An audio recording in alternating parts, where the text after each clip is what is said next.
Makolo kena nanglaimani khoroksano naishkaimaya anglaimani jari Shokjaka rabar bulung Koilashor Bharat Bangladesh ha ari Lauga Murtichora cha bulung amchini kacham Chondipur Block Panchayat Samitini Vice Chairman Shandip Kormini rabar bulung Shokjaka Samangstra tangnai rokbai Horsani horo horkuthogo rabar bulungo Tongma kepangma kotor rabar rokno Shokjaka rabar bufang Shokjakmani rabar bufang rok thaplasawai thangbaimani mangpili kasaka samongstra tangnairubai horkothogo phai rabar bufang Shokjakbaikha rabar bufang Shokjakmani tabokbo হকু দুফুং খ্লাই হকু দুফুং সাউই তঙ্গো গতকালকে রাত্রে বেলা আমরা খবর পাই যে আমাদের বাগানে এখানে আমাদের রাবার বাগানে বর্ডার সংলগ্ন এলাকা মূর্তিচড়ার তো আমাদের এই রাবার বাগানে রাত্রেবেলা খবর পাই যে এখানে আগুন মানে কেউ দিয়েছে বা আগুন জ্বলছে।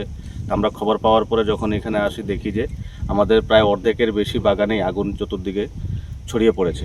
তখন আমরা সবাই ফায়ার সার্ভিসে কল করি, ফায়ার সার্ভিসও এখানে আসে এবং আমরা সবাই মিলে চেষ্টা করেছি। গ্রামবাসী সবাই ছিল যারা আমাদের রাবার বাগানে কর্মরত আছেন, ওনারাও সহযোগিতার সাথে আমরা আগুন কিছুটা রাত্রিবেলাতে আমরা নিবানোর চেষ্টা করেছি। আপনারা দেখছেন এখনও সকালবেলা, এখন দুপুর হয়ে যাচ্ছে, তারপরে দেখছেন যে এখানে আগুন রয়েছে। তো এরকম বাগানের আমাদের চতুর্দিকে আগুন ছড়িয়ে গেছিলো। তো এই জায়গায় আমরা দেখছেন যে একদম পুরো চতুর্দিকেই পুরো যতটা আমাদের রাবারের গাছের গুঁড়া রয়েছে, রাবারের কষ তোলার জন্য যে বাটি থাকে, আপনারা দেখছেন যে বাটি এরকম বাটি অনেক জায়গাতেই জ্বলে গেছে। গাছেরও অনেক ক্ষতি হয়েছে। আপনারা দেখছেন যে এখানে গাছগুলো এখনও দেখুন অনেক চতুর্দিকেই ধোঁয়া। বাগানের প্রায় অর্ধেকের বেশি জায়গাতেই ঘটনা। কতটুকু জায়গাতে এই রাবার বাগান? আমাদের রাবার বাগান এখানে প্রায় আমাদের 10,000 গাছ প্লান্টেশন। কত একর হবে বা কতখানি জায়গা হবে? আমাদের এখানে প্রায় 100 কানের মতো আমাদের রয়েছে, আমাদের যৌথ রাবার বাগান। তো এই বাগানের পাশেই তো ভারত বাংলাদেশের সীমান্ত। একদম আপনারা দেখছেন একদম বর্ডার সংলগ্ন এলাকায়। এই তো তারবেড়া রয়েছে এখানে, বাংলাদেশ সীমান্ত। এটা ওই দিকটা বাংলাদেশের কোন এলাকা? ওই দিকটা বাংলাদেশের চাতলাপুর চা বাগান ধরা হয়। তো কি মনে করেন কারা লাগাতে পারে এই আগুনটা? আমাদের তো যেটা মনে হচ্ছে যে এখানে যেহেতু বাংলাদেশ বর্ডার সংলগ্ন এলাকা, এখানে তো সাধারণ গ্রামবাসী বা অন্যান্য মানুষের চলাচল নেই। তো স্বাভাবিকভাবে দুষ্কৃতিকারী বাংলাদেশের কিছু মানুষ রয়েছে। আমরা বরাবরই দেখে থাকি, এর আগেও আমাদের এরকম 1-2 বার ঘটনা ঘটেছিল। আমাদের সন্দেহ যে এখানকার যারা বাংলাদেশের কিছু মানুষ এখানে গরু চুর বা অন্যান্য চুরি করার সংক্রান্ত যখন আসে, কিছু পায় না, তখন এই বাগানে আগুন দিয়ে চলে যায়। কারণ এখানে নতুন যখন ঘাস উঠবে তখন গরু ছাগল আসবে, সেগুলো নিয়ে যেতে তাদের সুবিধা হয়। তো এই বাগানের পাশেই তো বিএসএফ ক্যাম্প রয়েছে। আমাদের বাগানের পাশেই বিএসএফ ক্যাম্প রয়েছে। তো বিএসএফ কি বললেন?